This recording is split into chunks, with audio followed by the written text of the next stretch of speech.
about 18 minutes of fantastic pickleball. Who's playing? That's Mike Mandela. That's Brian Ridge hitting the ball right there, and that's Sarah hitting the ball.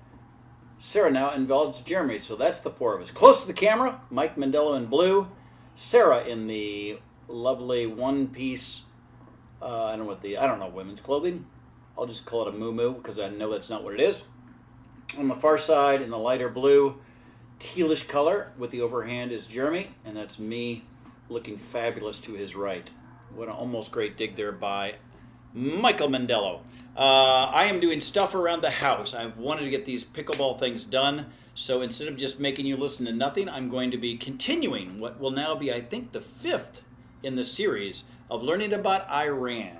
If you've not listened to the previous ones, feel free to do so, or even smarter, go to the source, which is called the Wiser World Podcast. It's a nice lady who used to be a teacher. She literally read 5 books in Iran in her preparation for this overview.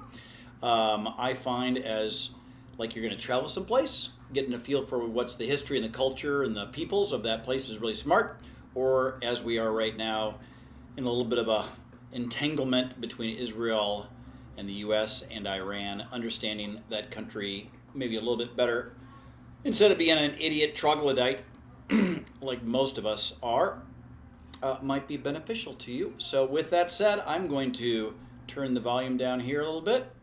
I'm going to turn on Wiser World, and you're going to continue to learn about the Great Persian Empire or modern Iran. Come back to him in a second, because he does come back and he leads a revolution that changes Iran forever. But let's talk about what Iran looked like in the 1970s to build the scene for a revolution that Khomeini basically leads.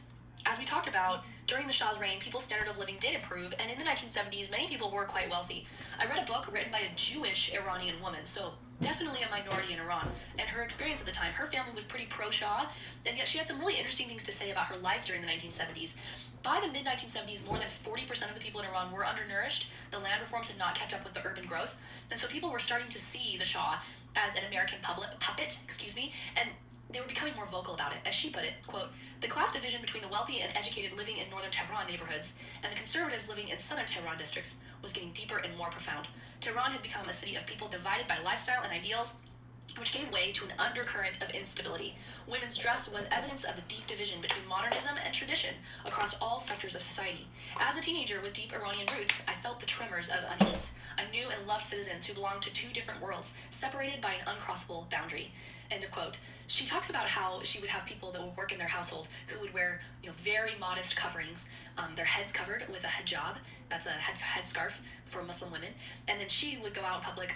She was not Muslim, so she would have her hair uncovered, and she was dressing very similar to an American girl. So she talks about how there's just these differences in culture, and there's just this divide going on. I'll continue with what she says, quote, "My experiences growing up in Iran were not that different from my Western counterparts. I went to friends' birthday parties, watched movies, traveled domestically and internationally with my family, read fashion magazines, and wore the latest Western trends, miniskirts or bell-bottom pants with fitted shirts and stylish dresses.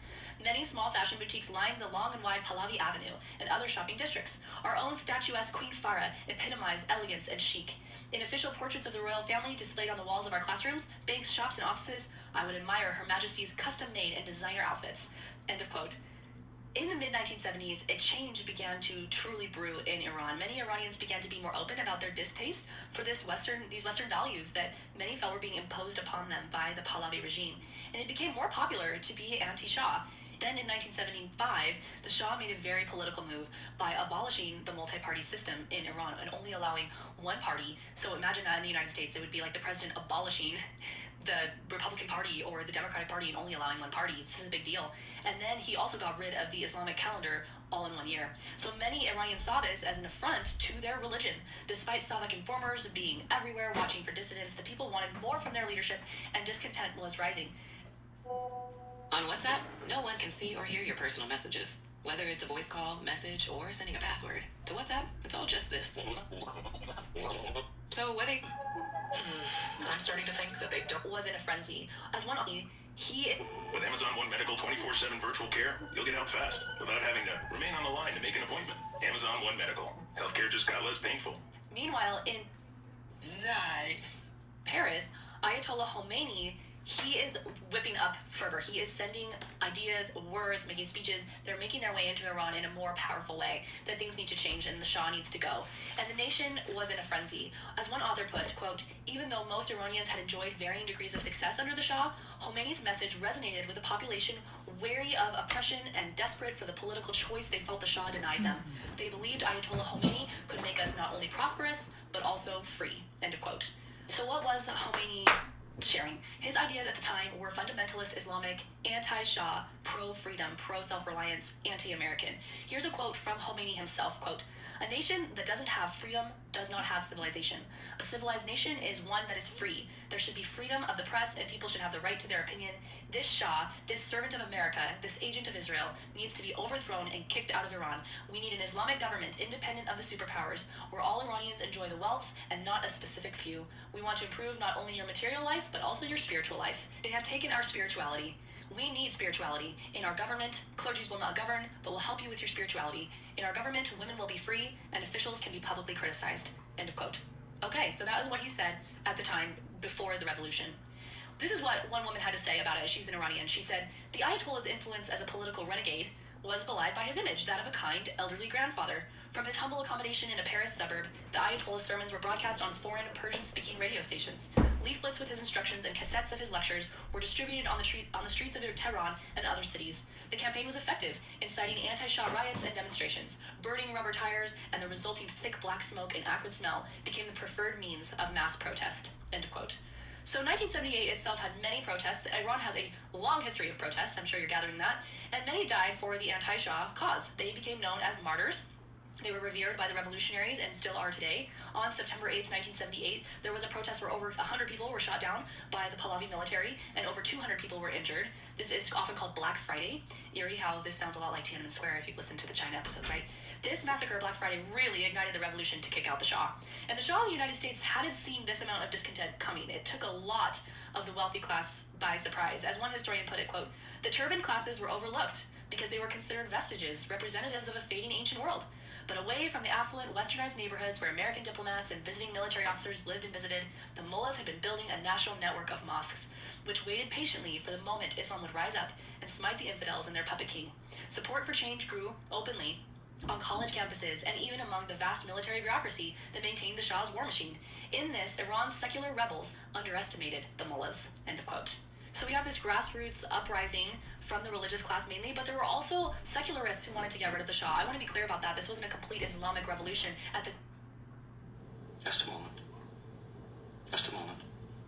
time. There was a lot of different types of people with different backgrounds uniting against the dictator Shah and his sabak. There are so many stories I could tell about this revolution. We have the army firing into crowds of young rebels, targeting unarmed citizens. We have the revolutionaries targeting foreign banks. The British embassy was targeted.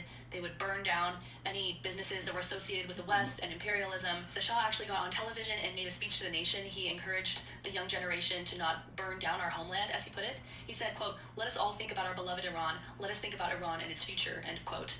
The interesting thing was this was kind of the moment when everyone realized that the Shah was in trouble. And as one author put it, Ayatollah Khomeini urged the people to continue staging mass demonstrations and strikes. The Ayatollah garnered support across many sectors: the urban poor, university students, trade unions, intellectuals, leftists, Islamists. They believed the Shia clerics' promise: utopia, a utopia where a woman could dress as she pleased, where people would be able to choose a democratic government, a country that would be free of Western intervention, a nation personified by its divine principles. No one questioned how this would be possible. A leading slogan at the time, appearing on walls and banners and in revolutionary songs, was, quote, only when the devil departs, the angel will arrive. The Shah was cast as the devil and the Ayatollah the angel, end of quote. So the political turmoil was intense. There were risks to leaving your home and being sprayed with tear gas or arrested, especially in Tehran, and even being home wasn't necessarily safe either. The major demonstrators during the revolution were pretty anti-Western, especially anti-US, which they referred to as the Great Satan. And Israel was called the Little Satan. Many demonstrators dressed in white to symbolize a death shroud, to show they were ready to die to get rid of the Shah. He tried to make some appeasing changes, but it was too little too late. Again, this woman, she does such a fabulous job, I want to quote her again. The growing frenzy to overthrow the Shah was relentless. The Ayatollah had devised a plan for his followers to continue the fight. As instructed by the Ayatollah, every evening at 8:55 p.m., supporters turned off their lights and took to their open, flat rooftops or balconies. Then, at the stroke of 9, the city erupted in a roar. Loud and forceful, hundreds of thousands of people stood in the cold and shouted, Allahu Akbar. This is the Islamic phrase in Arabic meaning God is great. They would shout it over and over and over. The ecstasy of dissent lasted about 10 long minutes. In the darkness, the protesters felt united, powerful, defiant, and in camaraderie with others like themselves who were trying to free the country and reach the promised land of an Iran free from the rule of the Shah. They looked up to Ayatollah Khomeini as a holy man of God. End of quote. Obviously, not all protesters were doing this, but yes, this was like the general vibe of the revolution. And as she puts it, we continued to live our days as normally as we could, but life was anything but normal. There were long lines for essentials such as milk, eggs, and bread. In the pre-revolution era, my family would dine at fine restaurants, followed by coffee, tea, and pastries in the lobby of one of the high-end international hotels. Waiters in white gloves served our drinks and treats on round silver-colored trays while we discussed our plans for the weekend. Now, Dad would leave the house at 6 in the morning to stand in line to ensure that we get his hands on basic dietary needs. Most of the country was on strike. Tens of thousands of workers at schools, government ministries, post offices, and other businesses and institutions took to the streets and demanded the release of political prisoners. Most crippling was the strike by anti-Shah workers at the National Iranian Oil Company, creating a severe fuel shortage. On street corners, alongside the flyers for house sales, were notices of the locations of the next demonstration. Graffiti, most popular was Death to the Shah, was written everywhere. Angry mobs marched through the streets. The days were cold, dark, and gloomy. In addition to fuel rations, electricity was rationed, and water shutoffs were frequent. End of quote. And granted, she is just living in Tehran, so she's just giving the experience of someone living in Tehran. But I thought it was very interesting to see, okay, this is very much a part of their lives. The revolution is in everyone's faces. During all of this, people were fleeing the country, especially religious minorities such as Jews, Christians, Baha'is, Zoroastrians. They were fleeing a revolution that was led by a religious leader at the time, and they abandoned their property and they left. Some couldn't get out. They didn't have passports or the money to do so. However, for Iran's Jews, they used to have 10,000 Jewish people living in Iran, and then after the revolution, it was only 9,000. So that's 90% of its population left during the revolution. Not to mention many other people who knew that the revolution wasn't going to turn out well for them, and so they left.